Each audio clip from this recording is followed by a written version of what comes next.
Opa, rapaziada, aqui é o Pirata. Hoje vou resumir um filme onde a protagonista é atormentada por um demônio parasita que o faz ver coisas e está querendo matar ela. Joel, um homem sentado nervosamente em uma van, estava à beira de um colapso após uma semana aterrorizante marcada por um tormento incessante causado por uma entidade conhecida como O Sorriso. Desesperado para se livrar da maldição, ele elaborou um plano para transferi-la a um traficante de drogas. Quando um dos traficantes chegou, Joel agiu rapidamente. Atraiu o homem para dentro de sua casa, onde o esfaqueou violentamente até a morte na frente do irmão da vítima. O irmão, enfurecido, tentou atirar em Joel, mas acabou morto por ele. O pânico tomou conta de Joel ao perceber que precisava do irmão vivo para testemunhar o assassinato e assim passar a maldição. Infelizmente, o irmão morreu, arruinando seu plano. Quando Joel estava prestes a sair do apartamento, outro associado do traficante chegou, viu a cena e o perseguiu. Joel conseguiu escapar por uma janela nos fundos e correu para a rua, mas foi atropelado por um carro. Seus restos mortais, espalhados pelo asfalto, formaram de maneira macabra um sorriso. A cena então mudou para Sky Riley, uma popstar que havia sobrevivido a um acidente de carro no ano anterior, no qual perdeu seu namorado, o ator Paul Hudson. Após meses de recuperação e um colapso mental, Sky se preparava para seu grande retorno com uma nova turnê. Apesar da animação, ela enfrentava dores intensas nas costas, provavelmente decorrentes do acidente. Durante os ensaios, Sky caía repetidamente por causa da dor. Depois, ela mandou uma mensagem para um homem chamado Lewis, pedindo drogas, incluindo Vicodin. Mais tarde, ao visitar o apartamento de Lewis, ele a recebeu em pânico, segurando uma faca contra sua garganta. Ele alegou que não havia enviado a mensagem e insistiu que algo sinistro o estava perseguindo. Relutante, ele a deixou ir para buscar as drogas. Momentos depois, Lewis voltou em estado de terror absoluto, implorando a uma força invisível que o poupasse. De repente, a entidade o possui, e um sorriso macabro surgiu em seu rosto.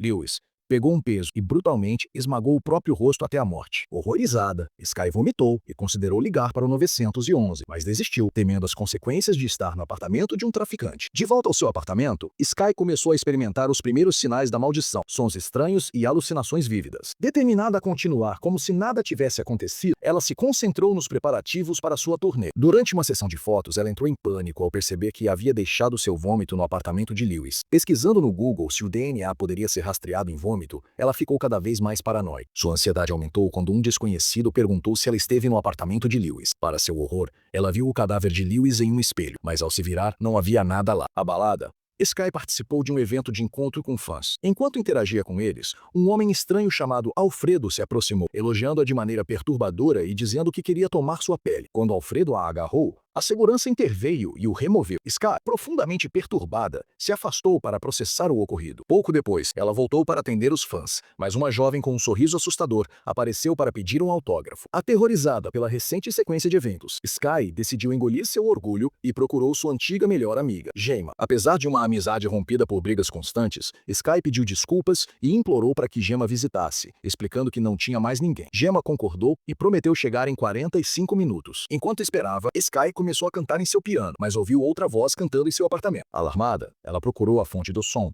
e encontrou uma camiseta que havia dado para Alfredo, junto com suas roupas e roupas íntimas sujas espalhadas no corredor. No fim de um corredor escuro, ela viu uma entidade imóvel. Apavorada, Sky correu para a porta, mas foi surpreendida pela chegada de Gemma. Gemma encontrou Sky segurando um objeto e entrando em pânico, como se alguém tivesse invadido. Após verificar o apartamento e não encontrar ninguém, Gemma ficou confusa com o comportamento de Sky. Sky abraçou e perguntou como ela havia chegado tão rápido, ao que Gemma respondeu que já fazia uma hora desde sua ligação. Sentindo-se sobrecarregada, Sky tomou uma garrafa inteira de água, lembrando o conselho de sua terapeuta para beber água sempre que estivesse estressada ou tentada a usar drogas. Sky então contou a Gemma sobre o que aconteceu no apartamento de Lewis, como ele gritou aterrorizado e esmagou o próprio rosto. Gemma aconselhou a não envolver a polícia, avisando que isso poderia arruinar sua vida. Naquela noite, Sky teve um sonho perturbador, no qual Gemma fazia uma expressão sorridente e imitava sons de buzina. Sky acordou em pânico, mas encontrou Gemma preparando o café da manhã. Percebendo que estava atrasada para os ensaios da turnê, Sky pediu para Gemma acompanhar Vogla, mas ela recusou,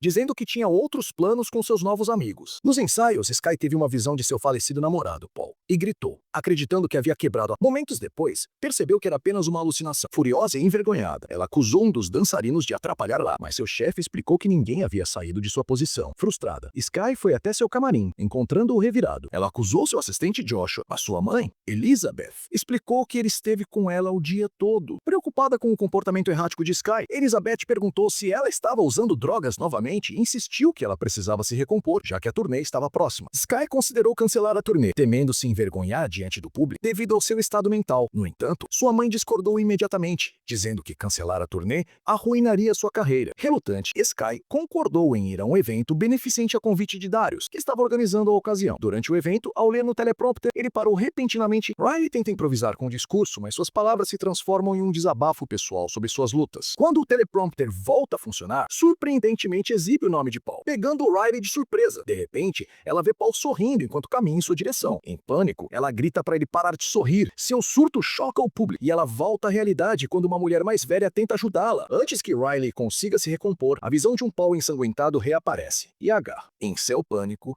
ela acidentalmente empurra a mulher para fora do palco, que cai sobre uma mesa, deixando o público em silêncio absoluto. De volta ao seu apartamento, Riley começa a receber mensagens contínuas de um número desconhecido. O remetente afirma saber o que ela está passando, insistindo que ela não está imaginando coisas e que tudo o que está vendo é real. Eles enviam a ela um vídeo de Lewis falando sobre a entidade antes de sua morte, deixando Riley aterrorizada. Desesperada por respostas, ela corre para encontrar o misterioso remetente em um bar. O homem se apresenta como Morris e pede desculpas por se encontrar em público, sabendo que ela é uma celebridade. Morris explica que estava rastreando Lewis para alertá-lo sobre a entidade, mas o encontrou morto. Depois de verificar o telefone de Lewis, descobriu que Riley foi a última pessoa que ele contatou, levando-o a acreditar que ela pode estar possuída. Morris revela que Lewis não se matou, mas foi sistematicamente possuído e assassinado pelo demônio. Ele explica que a entidade é como uma força parasita que infecta suas vítimas através da mente. Ela se alimenta de emoções negativas e, em uma semana, leva o hospedeiro à loucura antes de forçá-lo a se matar na frente de uma testemunha, que então se torna o próximo hospedeiro. Morris ainda revela que sabe disso porque a mesma entidade matou seu irmão. Por meio de suas pesquisas, ele descobriu que a cadeia só pode terminar se o hospedeiro infectado morrer de uma forma não orquestrada pela entidade. Ele sugere parar o coração de Riley para privar o demônio de uma fonte de vida e, em seguida, reanimar lá antes que a entidade consiga matá-la. Horrorizada com o plano, Riley o rejeita e sai furiosa. Enquanto fãs começam a reconhecer, a perseguem pelo quarto. Eles a encurralam, e um deles aparentemente força o braço pela garganta dela, fazendo-a perder a consciência. A cena volta à noite do acidente com Paul. Drogado com cocaína, Sky e Paul discutiam intensamente. E em um acesso de raiva, Sky girou o volante, fazendo o carro sair da estrada. Isso resultou no acidente que tirou a vida de Paul. Riley acorda em um hospital, onde sua mãe explica que a encontraram inconsciente em casa e a levaram às pressas para o hospital. Riley insiste em cancelar a turnê, alegando que não está em condições mentais adequadas. No entanto, sua mãe discorda veementemente, alertando que o cancelamento arruinaria sua carreira e levaria a processos da gravadora por danos. Riley fica furiosa ao perceber que o dinheiro é tudo o que importa para sua mãe, não seu bem-estar. De repente, a entidade aparece disfarçada como Elizabeth. Ela manipula Elizabeth para socar um espelho, mas quando Riley tenta ajudar, a entidade força Riley a esfaquear sua mãe repetidamente. Quando Riley volta a si, percebe que está segurando um pedaço de vidro com roupas ensanguentadas e o corpo sem vida de sua mãe no chão. Joshua tenta entrar no quarto, mas Riley o impede com uma mensagem, afastando-o para que ela possa fugir. No entanto, quando Joshua retorna, encontra coberta de sangue e alerta os funcionários do hospital. Em pânico, Riley rouba a arma de um segurança e foge. Em sua fuga, encontra Gemma e a força dirigir, na esperança de encontrar Morris. Enquanto dirigem, a verdadeira Gemma liga para Riley, fazendo-a perceber que a entidade havia se passado por Gemma por dias. Riley repete para si mesma que está no controle, e a entidade desaparece, dando-lhe um breve momento de clareza para retomar o controle do carro. Riley localiza Morris em uma pizzaria abandonada para seguir com um plano desesperado. Ela diz que se a teoria dele não funcionar, ele deve atirar nela. Morris concorda e se prepara para colocar freezer industrial, na esperança de desacelerar os efeitos da entidade. Durante o processo, Morris sai do freezer e a entidade ataca Riley. Ela força as mãos da entidade para fora de sua boca, mordendo seus polegares, e se injeta com um sedativo para desacordá-la. Infelizmente, isso não detém a entidade, que revela a ela que tudo o que aconteceu até agora foi uma ilusão. Riley, de repente, se encontra no palco durante a noite de estreia de sua turnê, com Elizabeth viva e milhares de fãs assistindo enquanto ela se apresenta. A entidade emerge de dentro do corpo dela, revelando Depois de revelar sua verdadeira aparência, ela abre a boca dela e entra no corpo. Ao entrar, ele faz a protagonista se matar, fazendo a maldição se espalhar para milhares de pessoas. E o filme chega ao seu fim. Aguarde os próximos vídeos